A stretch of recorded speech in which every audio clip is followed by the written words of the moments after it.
ভিডিওটাকে দেখুন, তারপরে আমি কিছু বলছি। মোদি সাহেবের পতন শুরু হয়েছে কাল দিল্লি থেকে। এটা মহিলা বিল নয়। মহিলা বিলের জন্য আমি 98 সাল থেকে লড়াই করছি। কি অদ্ভুত, আপনি 98 সাল থেকে লড়াই করছেন মহিলাদের জন্য, অথচ দেখুন পশ্চিমবাংলাতে মহিলারাই সুরক্ষিত নেই। কি দারুণ না? আপনার জন্য আমার তরফ থেকে একটা তালি। কেন বলুন তো? কারণ আমাদের পশ্চিমবঙ্গের মুখ্যমন্ত্রী মহিলা হওয়া সত্ত্বেও আমাদের পশ্চিমবঙ্গের মেয়েরা সুরক্ষিত নই। একটা মেয়েও বলতে পারবে না গর্ব করে যে আমরা পশ্চিমবাংলাতে সুরক্ষিত আছি। পশ্চিমবাংলার মুখ্যমন্ত্রী মহিলা হওয়া সত্ত্বেও উনি আমাদের বলেন যে আমরা রাত্রি 8টার পরে বাড়ি থেকে বেরোতে পারবো না। তাহলে ভাবুন মহিলারা সুরক্ষিত বলে কেন বেরোতে পারবো না? যারা বাইরে কাজ করে, যার বাড়িতে শুধু মহিলাই আছে, যার সংসার তিনি চালাচ্ছেন, একটা মহিলার সংসার চালাচ্ছেন, তিনি যদি রাত 10টার সময় বাড়িতে আসেন তাহলে তিনি সুরক্ষিত নাই। কেন? কারণ আমাদের মহিলা মুখ্যমন্ত্রী বলেছেন যে 8টার পরে বাড়ি থেকে বেরোনো যাবে না। কেন বেরোবেন?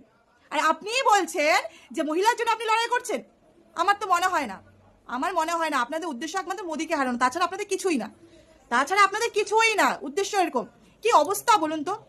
সারাক্ষণ আপনি লক্ষ্মী ভান্ডার, কন্যাশ্রী, রূপশ্রী এইসব নিয়ে কথা বলেন, কিসের জন্য? আর সেখানে মহিলাদের সুরক্ষিত দিতে পারছেন না। হ্যাঁ, আপনাদের এতটাই আপনারা মোদীকে ভয় পান যে আজকে সবাই যারা মিলে জিনিসটা করেছেন না, তারা মহিলাকে ভয় পায়, রীতিমতন ভয় পায়। এখনো বলছি পশ্চিমবাংলা মহিলাদের হাত জোর করে বলছি, এখনো ভাবার সময় আছে। ভাবুন আপনারা কি করবেন, কোথায় আপনারা বসবাস করছেন। যেখানে মহিলা মুখ্যমন্ত্রী হয়ে উনি নিজেই মহিলাদের সুরক্ষা দিতে পারেন না, উনি কালকে গিয়ে আমাদের মোদীজিকে মহিলা সংরক্ষণ থেকে ওখান থেকে হারিয়ে দিয়েছেন। তার জন্য আপনি গর্ব করে বলছেন, মানে তিনি এতটা গর্ব হয়ে গেছেন যে উনি মোদীজিকে হারিয়ে দিয়েছেন, সেজন্য উনি আবার ভাষণ দিচ্ছেন যে হারিয়ে দিয়েছি।